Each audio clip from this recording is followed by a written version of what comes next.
Liam Mcgeary, coming straight out of California. Yes, indeed. A veteran, 13-3 professional fights. Coming off a third round TKO victory in Bellator 213. And up and coming, we'll be having a second fight with Phil Davies.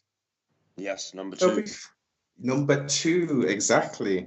So before we even get into your up and coming backs, let's rewind a little bit, Liam. Let's rewind a little bit. Prize fighting, combat sports. From my research, amateur-wise, I can't see much, and then I can see a lot of professional work from 2010.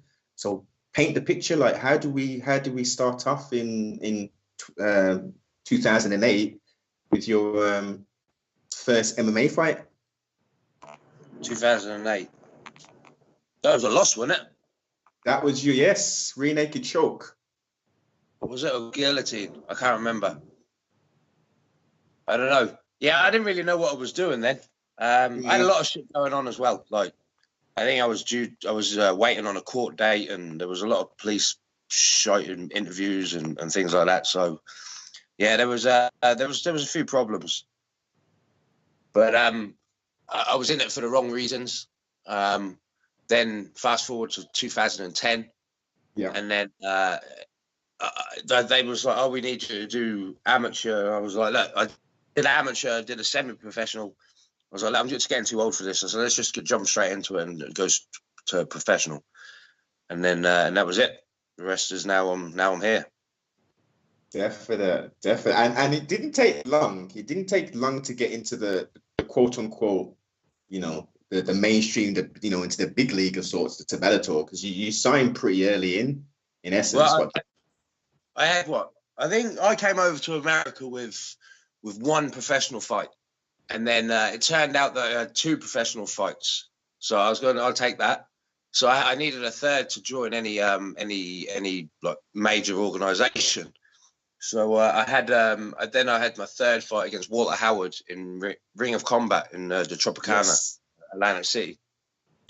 So that had my three fights. But then it all went quiet. The gym I was at, I was like, he was more interested in getting the other guys' fights, and I said, listen, with all due respect, I was like, if you're too busy to figure anything out for me, I'm gonna go find a gym that can do something with me. It's like, there's a lot of little guys here. He's like, oh no, give me 2 minutes, and then next week he comes back. So I've got your contract with Bellator. I was like, that was all it needed me to do, to fucking go to another gym, and then but yeah, so I got the contract with Bellator after 3-0, but they didn't really know what they was getting. Elaborate, Liam. Right, they just thought I was some island boy that was turning up with 3-0 and had a tattoo on my nipple. Well, you went on a tear. You went on a tear from what 13 up until 2015. How many? That's what, 7, 8 victories? No losses? Yeah, 8? I think, yeah. Well, I was 11-0 at one point. So that would, yeah. So 11-0. I think, did I lose 11 or 12-0? I can't even remember, mate, to be honest. I don't pay much attention. 11-0. No, I know it went a bit downhill from just recently, but now it's gone back up. So, well, I mean, you were doing excellence in the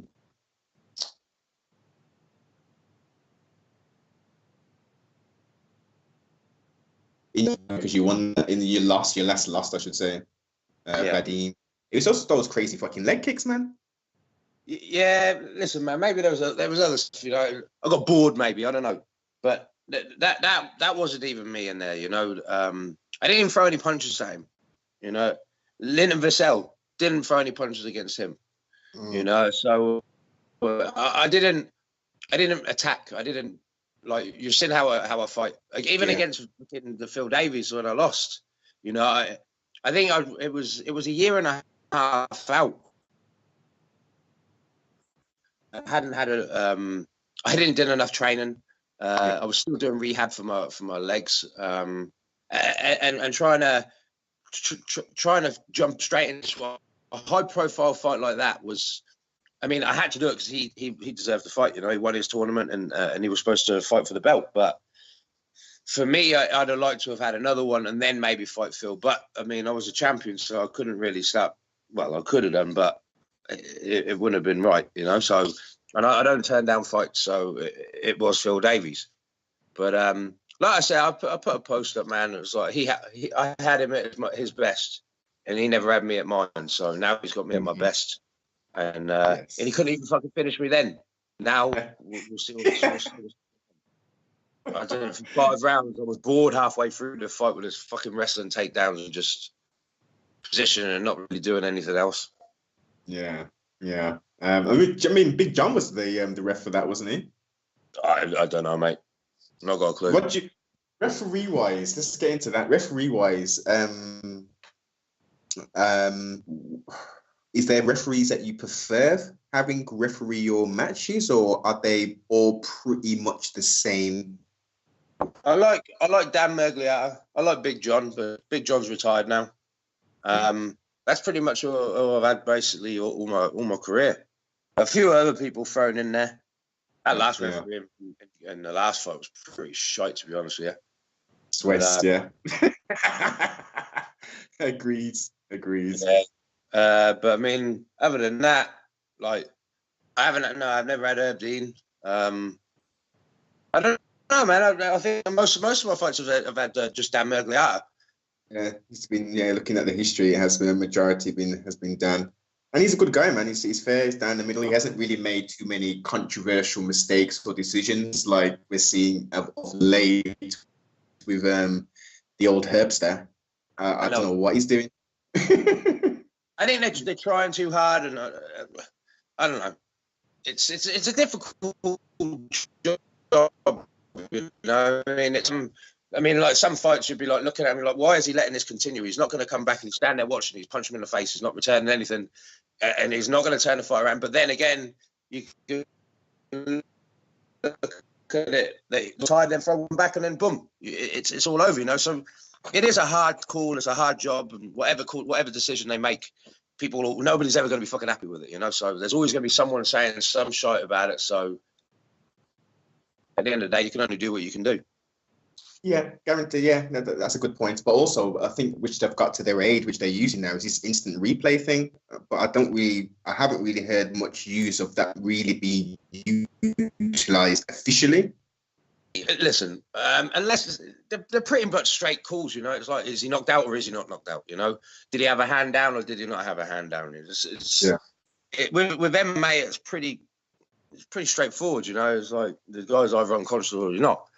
But the instant replay, like, I don't know, with them, I can't even remember what fight. Some fights, those calls, like, I don't know, was it Chris Weidman, where he got disqualified for throwing an illegal knee or something or other, or he got hit with an illegal knee? He got hit with the knee from Yoel Romero. Right, yeah. So things like that, then it could work out in their favor, but I think with normal fights, man, most of them fucking go on and have the knockout anyway.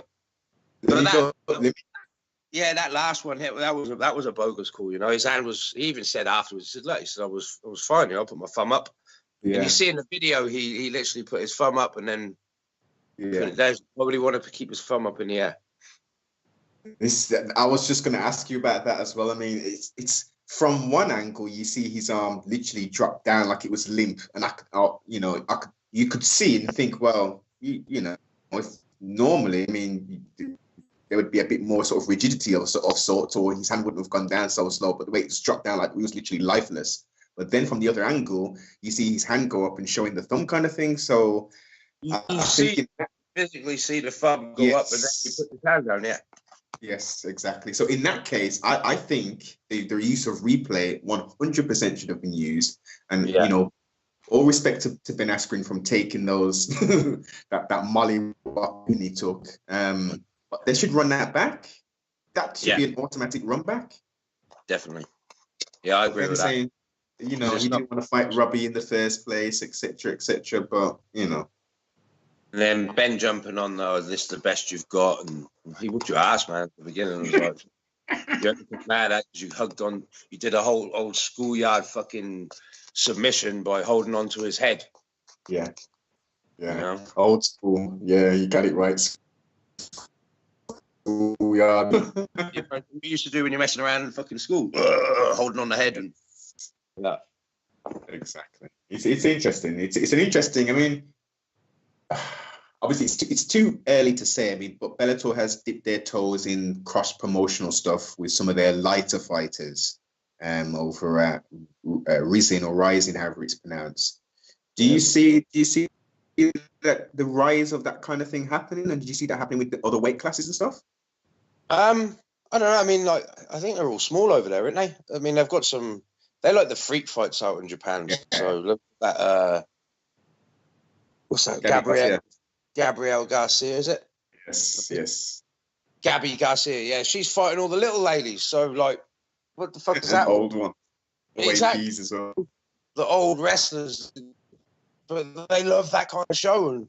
But I don't know. I mean, with the dudes, like, listen, man. You know what? I'm gonna stay in my lane. I got my sights set on the belt. I don't give a fuck about the other Ryzen or any other. Let me just concentrate on what I've got to do first, and then we'll see. Well, I mean, the reason why I asked that is because I can see, you know, a potential path for you to get the strap back, and I'm looking at one championship, you know, who are putting in some crazy numbers and a crazy amount of viewership, and it'd be almost foolish for Bellator not to entertain maybe a clash of the heavyweights, you know. Yeah. That would be some big pay-per-view points. That would be. And also get your name out into the ocean, well, the Asia minor and major in essence. Yeah. I mean, we'll see. I have no idea what their plan is. You know, they keep their cards close to their chest. So they did that heavyweight tournament. I didn't even know about a heavyweight tournament. So it's you know, like I say, man, I've got my mission set. I'm gonna just take care of that, and then whatever happens in the meantime, I'll have to take in my stride, but like, I want total fucking destroying of Davis, and then I'll fuck up Ryan Bader and then take his belt off him.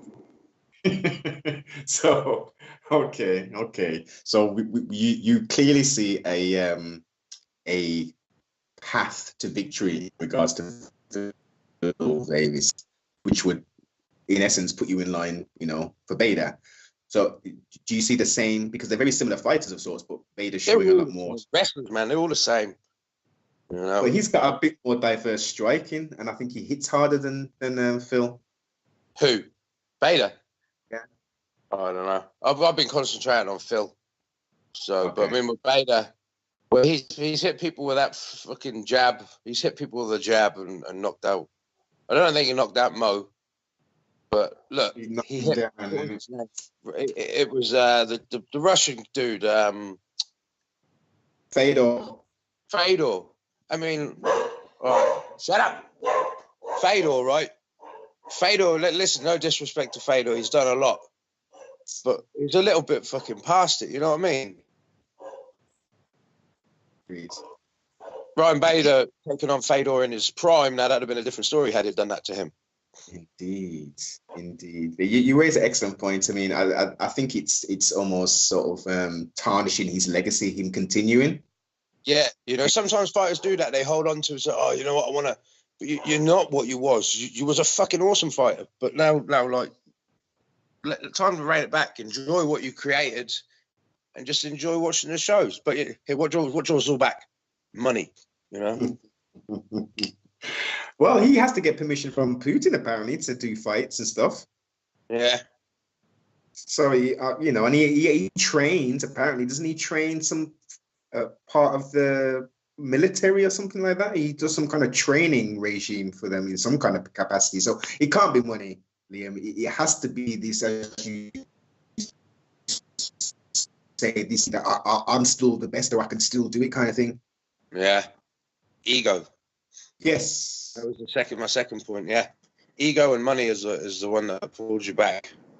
Can't get back the limelight. Want to have the spotlight on you still. But here, can't hate on him. I mean, I'd want to keep fighting just purely because I love fighting. So I don't know. It depends on the person. You never know what that person's thinking or why their reasons are, and only they know that. But unfortunately, like I said, when you hit to a certain age and your reaction time's not the same. You can't take as many punches as you used to before, and if you can't recognize that, then that's when it starts going downhill. Yeah, like the unfortunate Chuck Liddell and Tito Ortiz last fight.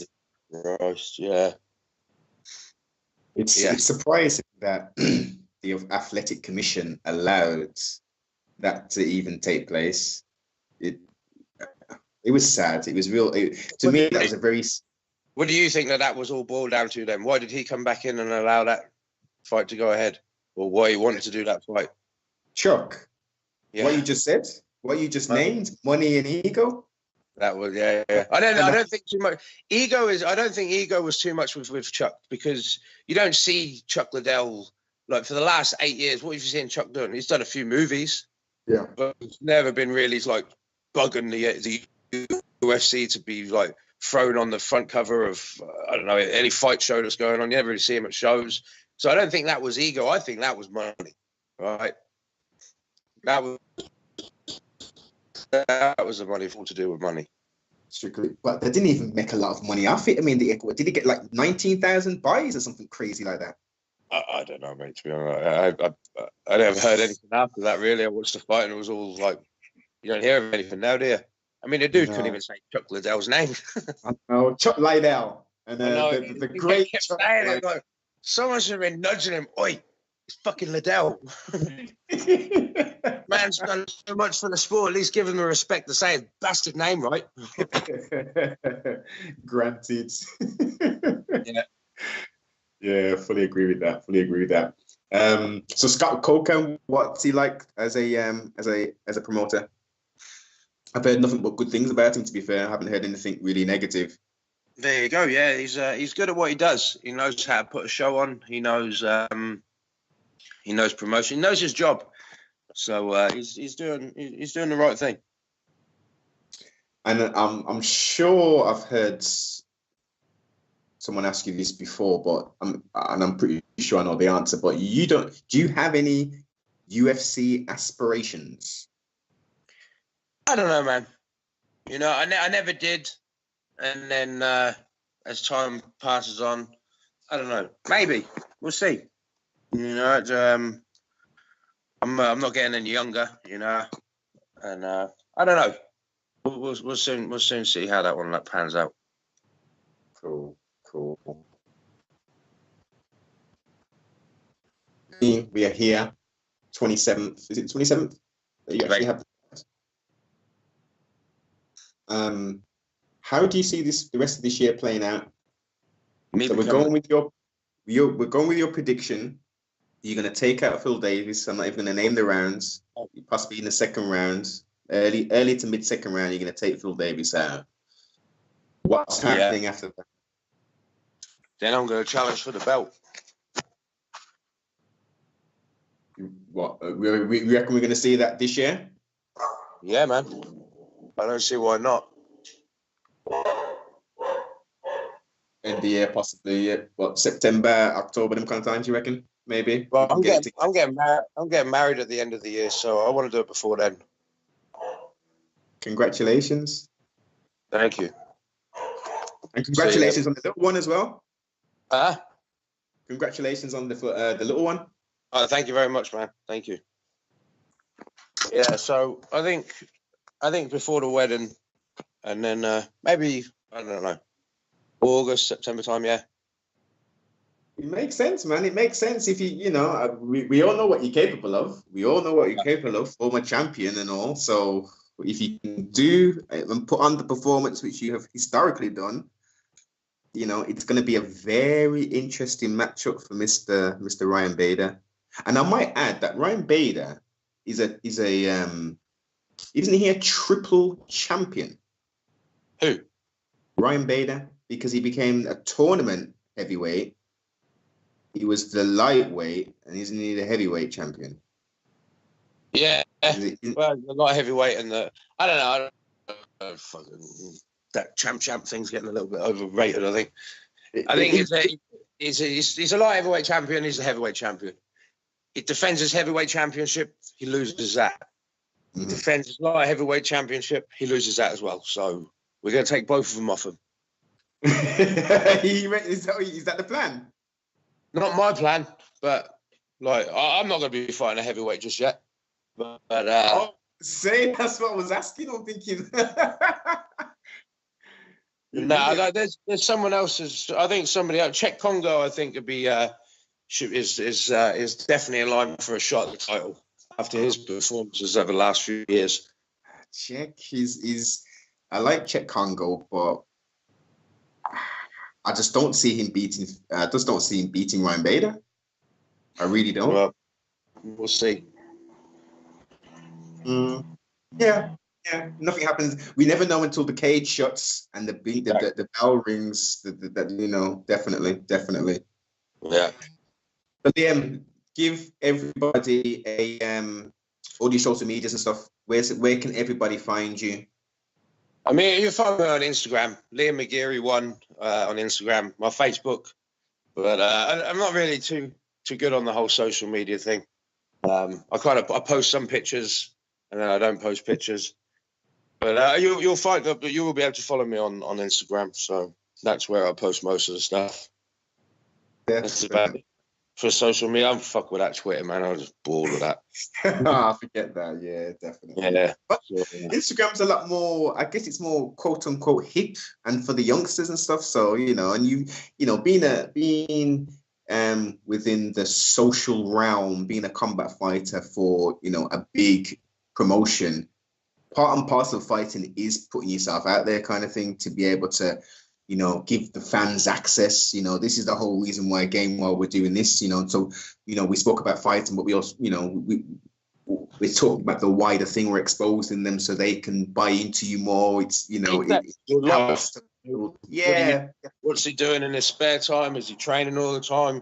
I'm hanging out on the beach with my kids most of the time. That's the life, man. Hey, I'm over the cold. It's not too warm here at the moment. It's sunshine. I'm in a pair of shorts, but you get the heat over in Hawaii. You know it, man. Well, listen, why are you rubbing it over there now? Is it cold in England? You know it is, Liam. You think? He's smiling. Look at him. He's smiling his head up. You know it's cold. I'm sorry. Yeah. So we're having gale force winds, rain, sunshine, all kind of stuff, man. It's mad. Yeah. I don't miss that at all. I'm not gonna lie. I really don't miss that at all. When's the last time you've been over? What are we in now? March. I think last time I was back in England was when it was summertime in August.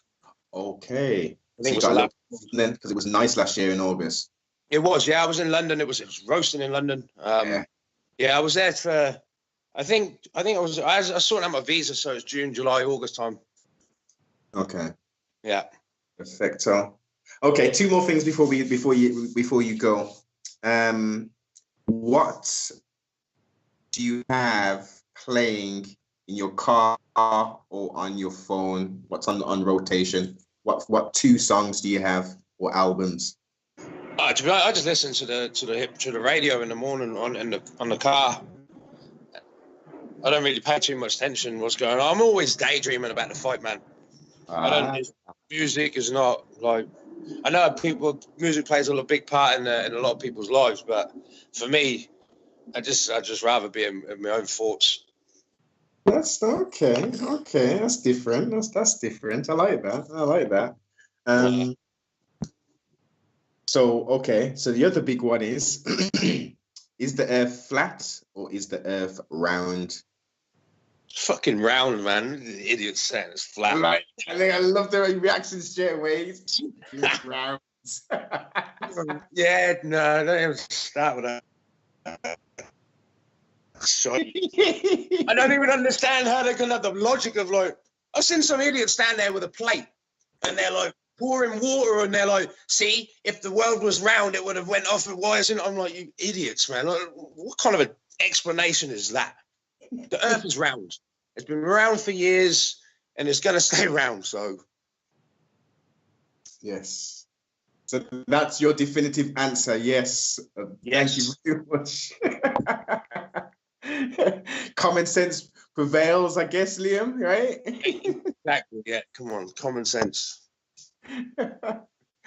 Well, again, even looking out the window of the aeroplane, you can see the curvation on the whole fucking place as well. What's that, done by mirrors, I guess?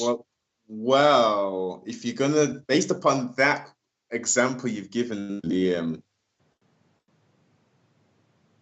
the planes are actually concaved, so they'll naturally give you a bend.